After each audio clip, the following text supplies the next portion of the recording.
আবু বকর সিদ্দিক এন্টারপ্রাইজের উদ্যোগে দোয়া ও ইফতার মাহফিল অনুষ্ঠিত হয়েছে। এই অনুষ্ঠানটি আয়োজন করেন আবু বকর সিদ্দিক এন্টারপ্রাইজের মালিক মীর মোহাম্মদ জুবায়ের।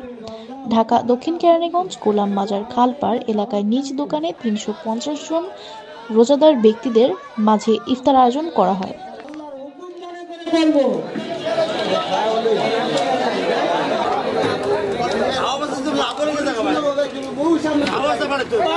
অপেক্ষা করতেছে তোমরা সাক্ষী থাকো।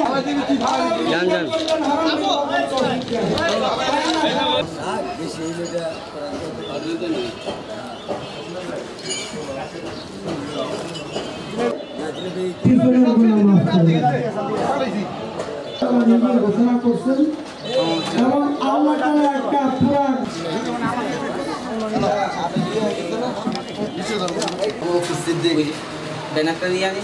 সব নিছি ভাই।